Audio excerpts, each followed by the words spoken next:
आज मैं एक बहुत बड़ा महत्वपूर्ण ज्ञान देने जा रहा हूँ, जरा ध्यान से सुनना। ऐसा है कि जिस पेड़ पर बहुत सारे कबूतर बैठते हो, वहां से कभी भी चेहरा ऊपर उठाकर पेड़ पर लगे फल और फूल की तरफ देखते हुए नहीं गुजरना चाहिए। ऐसा करना कभी भी घातक साबित हो सकता है, क्योंकि पक्षी ऊपर से कभी भी फ्रेश हो सकते हैं।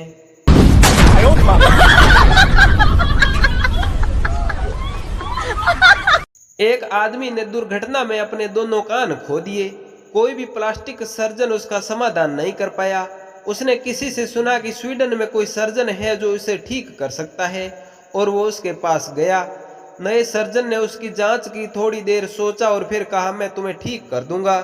ऑपरेशन के बाद पट्टियां खोली गई, टांके भी खोल दिए गए, और वो वापस अपने होटल चला गया। अगली सुबह उसने बहुत गुस्से से सर्जन को फोन किया और जोर से चिल्लाया, कमीने, तुमने मुझ में औरत का कान लगाया है। सर्जन ने कहा, तो क्या हुआ, कान तो कान है, इससे कोई फर्क नहीं पड़ता, औरत का हो या मर्द का हो। वो बोला, ऐसा नहीं है, आप गलत बोल रहे हैं। मैं सुन तो सब कुछ सकता हूँ, पर समझ में कुछ भी नहीं आ रहा है।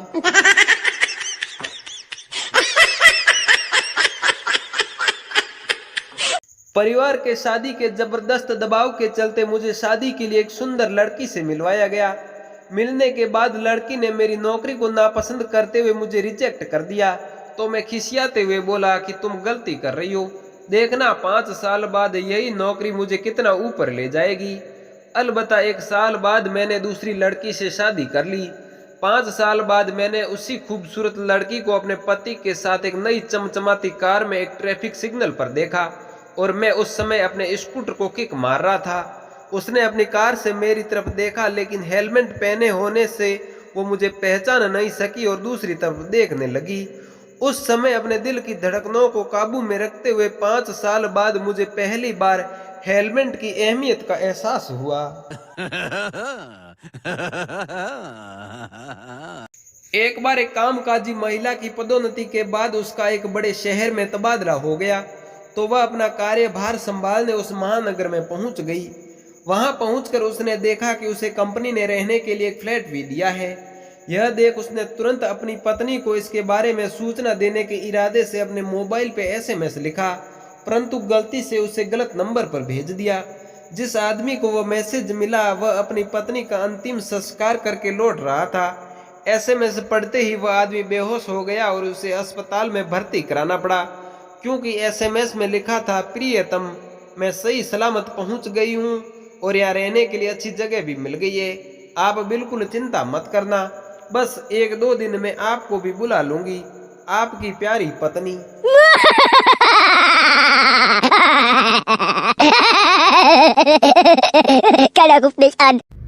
ऐसे ही मजेदार जोक्स देखने के लिए हमारे चैनल एनएम स्टूडियो को सब्सक्राइब करके नोटिफिकेशन को भी ऑल पर जरूर सेट कर दीजिए, ताकि आने वाले नए नए वीडियो की नोटिफिकेशन आपको मिलती रहे। पत्नी बोली, देखो ना, हमारे पड़ोसी ने 50 इंच का एलईडी टीवी खरीदा है, आप भी खरीद कर लाइए ना।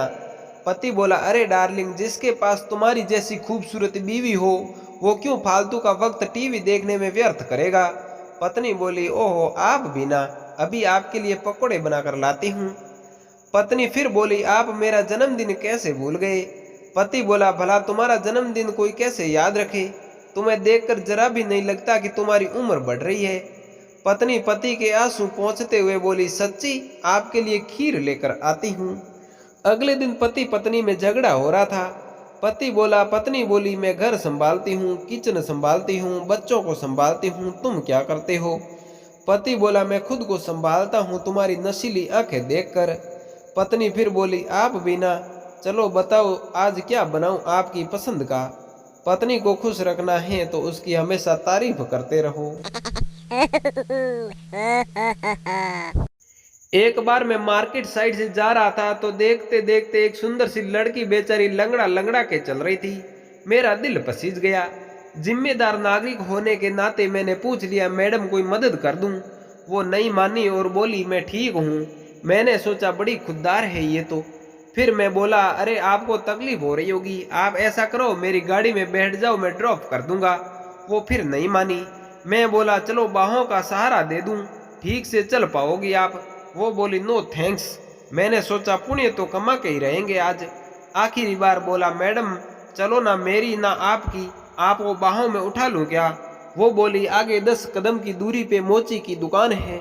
मेरी सैंडल टूट गई है साले, और तू घुसे जा रहा है बाहों में उठा लूं, गोद में उठा लूं, चल भाग यहाँ से।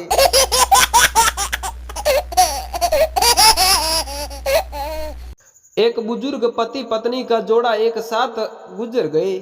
जब ऊपर पहुंचे तो चित्रगुप्त ने बही खाता देखकर एक दूत से कहा, इन्हें स्वर्ग में ले जाओ। दूत उन्हें स्वर्ग में ले गया।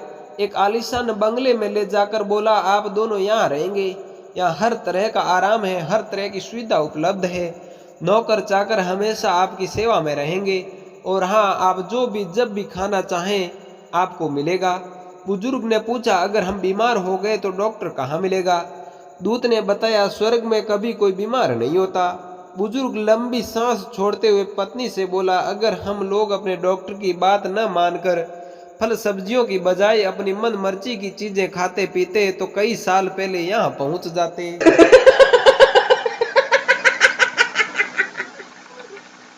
एक बार शांता शाम को घर आया, टीवी चालू किया और सोफे पर बैठते ही पत्नी से बोला, इससे पहले कि शुरू हो जाए जल्दी से मेरे लिए चाय लेकर आओ। जीतो को कुछ अजीब लगा, पर वो चाय बना कर ले आई। चाय पीते पीते संता दोबारा जीतो से बोला, इससे पहले शुरू हो जाए मेरे लिए कुछ खाने के लिए भी लेकर आओ। जीतो को थोड़ा सा गुस्सा आया, पर उसने संता को कुछ खाने के लिए भी दे दिया और वापस अपने काम में लग गई। थोड़ी देर बाद संता बोला, इससे पहले कि शुरू हो जाए यह बर्तन उठाओ यहाँ से। जीतो का गुस्सा 7वें आसमान पर पहुंच गया और संता पर चिल्लाते हुए बोली, मैं तुम्हारी कोई नौकरानी नहीं हूँ जो मुझ पर इस तरह अपना हुक्म चला रहे हो। जब से आए हो कुछ न कुछ हुक्म दिए जा रहे हो, जैसे यहाँ कोई तुम्हारा गुलाम है। संता उठा और गहरी सांस लेते हुए बोला, लो हो गई शुरू।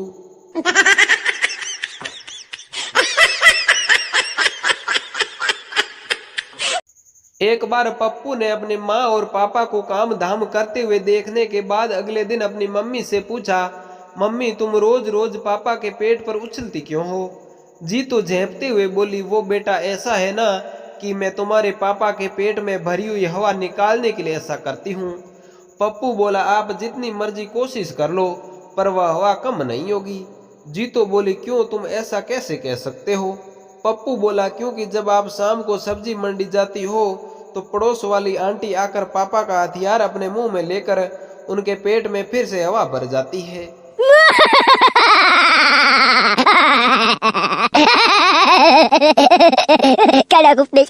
For more latest updates, subscribe my channel and press the bell icon.